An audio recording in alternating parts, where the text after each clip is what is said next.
Hello student.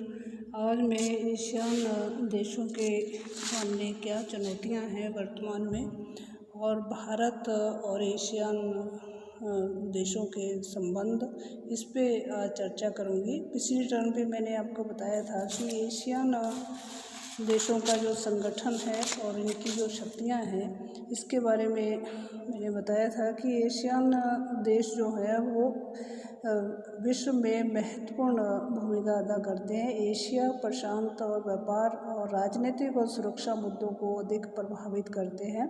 यह दुनिया की तीसरी सबसे बड़ी जनसंख्या को सम्मिलित करते हैं। इसमें आधी से अधिक जनसंख्या 30 वर्ष की आयु से कम है। एशिया दुनिया का तीसरा सबसे बड़ा बाजार है। यूरोपीय संघ और उत्तरी अमेरिका का बड़ा बाजार एशियन है। एशिया की तीसरी और विश्व की छठी सबसे बड़ी अर्थव्यवस्था एशियन की है।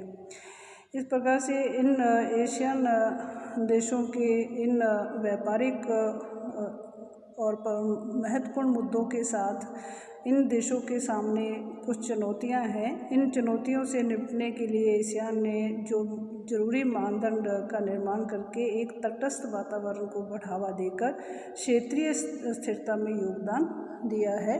लेकिन वर्तमान में जो इन देशों के सामने चुनौतियां हैं, ये चुनौतियां पहली तो ये है कि एशियन सदस्य राष्ट्रों के बीच अमीरी और गरीबी का अंतर बहुत ज़्यादा है। आय असमानता भी अधिक है।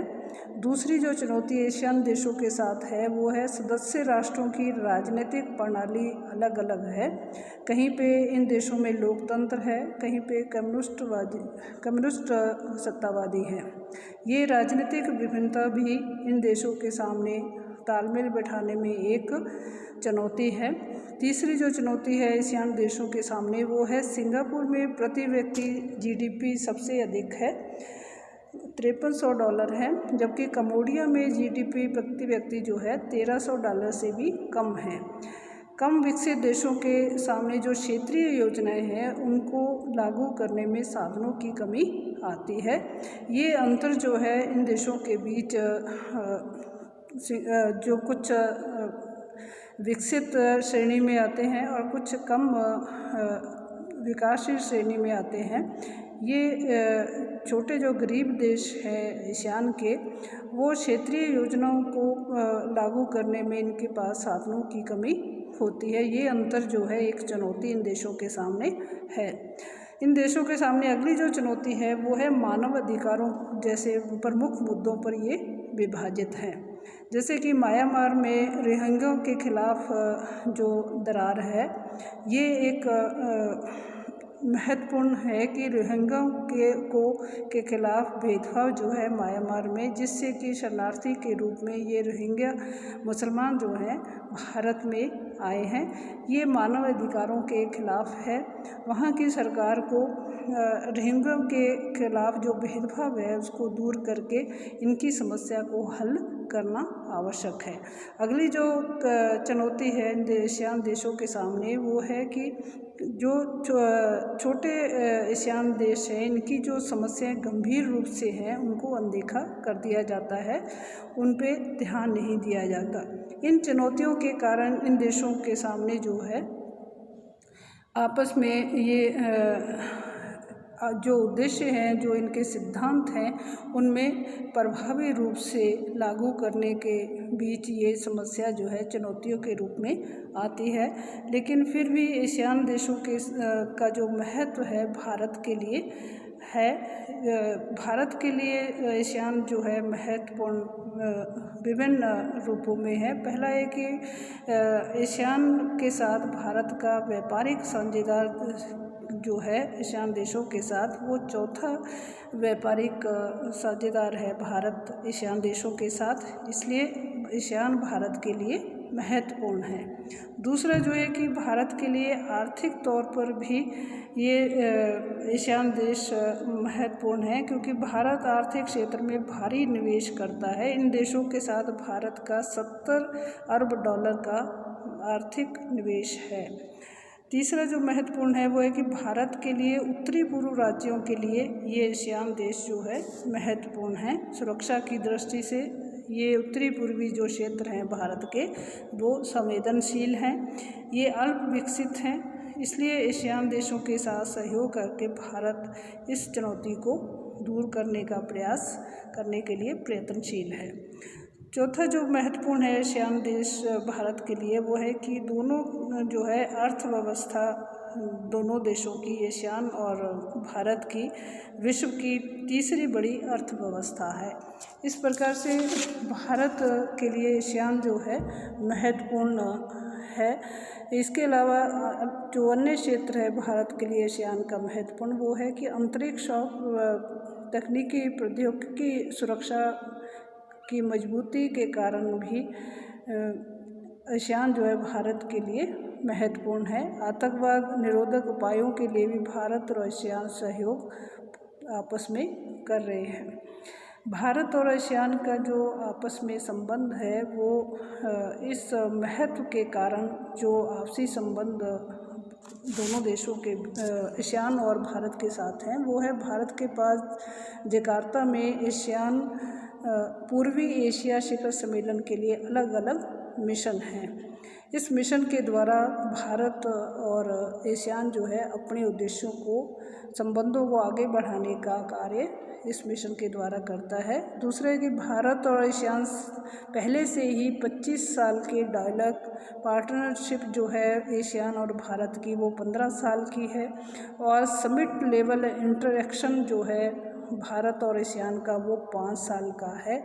इसके अलावा पार्टनरशिप जो है स्ट्रेटेजिक पार्टनरशिप भी 5 साल की एशियान और भारत की है। इसके अलावा भारत और एशियान का जो संबंध है वो आर्थिक सहयोग में भी है। एशियान के साथ भारत का व्यापार लगभग 10% है। इसके अलावा भारत का कुल निर्यात जो है इन देशों के साथ 11.28% है। इसके अलावा भारत का संबंध जो है एशियान देशों के साथ वो है सांस्कृतिक और सामाजिक सहयोग के रूप में भी है। एशियान के साथ पीपल टू पीपल इंटरेक्शन के बढ़ावा देने के लिए कार्यक्रम जो है भारत में एशियान कार्यक्रम, जैसे कि भारत में एशियान छात्रों को आमंत्रित करना और राजनीतिक जो कि राजदूत होते हैं उनके लिए विशेष प्रशिक्षण का पाठ्यक्रम और सांसदों का आदान प्रदान आदि जो है वो सामाजिक सहयोग और सांस्कृतिक सहयोग को बढ़ावा देने के लिए एशियान देशों के साथ है। भारत का इसके अलावा एशियान देशों को निम्न निधियों से वित्तीय सहायता भी दी गई है, जैसे एशियान भारत सहायता कोष। इस सहायता कोष के द्वारा एशियान देशों को सहायता दी जाती है। दूसरा है एशियान भारत डेवलपमेंट कोष, विकास के लिए भी भारत जो है एशियान दोनों ही विकास के लिए सहयोग करते हैं कोष के माध्यम से। तीसरा है एशियान और भारत ग्रीन फंड। इस फंड के द्वारा भी जो है पर्यावरण सुधार के लिए ग्रीन फंड की अलग से एशियान और भारत ने व्यवस्था की है, जिससे कि पर्यावरण सुधार की व्यवस्था जो है की जा सके। भारत और एशियान के बीच एक केंद्र है, दोनों में संगठन और थिंक टैंकों के साथ नीति अनुसंधान, रक्षा तथा नेटवर्किंग गतिविधियों को शुरू करने के लिए भारत और एशियान ने एक केंद्र स्थापित किया है, जिससे कि इस उद्देश्य को पूरा किया जा सके। भारत और एशियान के साथ राजनीतिक सुरक्षा सहयोग को बढ़ावा देने के लिए भी सुरक्षा और विकास इंडो पैसिफिक विजन के केंद्र को विजन को बढ़ावा दिया गया है, जिससे कि इस उद्देश्य को पूरा किया जा सके। इस प्रकार से एशियान और भारत के बीच जो है संबंध जो हैं अच्छे हैं। आगे से भी आगे और इन संबंधों को सुधार करने का प्रयास है, क्योंकि इस भारत चाहता है कि इन एशियान देशों के साथ संबंधों को अच्छा महत्वपूर्ण जो उद्देश्य हैं उनको पूरा किया जा सके, और चीन का जो प्रभाव है इस क्षेत्र में है उसको भारत कम करने का प्रयास एशियान देशों के सहयोग से करने का उद्देश्य रखता है। इसलिए भारत के लिए एशियान देश जो है एशियान महत्वपूर्ण है। आपसी संबंध जितने ज़्यादा बढ़ाए जाएंगे उतना ही भारत और एशियान देशों के बीच आपसी संबंध जो है सुधरेंगे और एक अच्छे प्रभावी संबंधों के साथ एशियान जो है अपने उद्देश्यों को पूरा करने में सफल होगा। कल हम इस पे चर्चा करेंगे कि भारत और एशियान के आगे के संबंध को और अधिक अच्छा बनाने के लिए क्या होना चाहिए, किस प्रकार से प्रभावी संबंध जो है बढ़ाए जा सकते हैं जिससे कि भारत इस महत्वपूर्ण क्षेत्र पर अपने प्रभाव और नियंत्रण को स्थापित कर सके। धन्यवाद।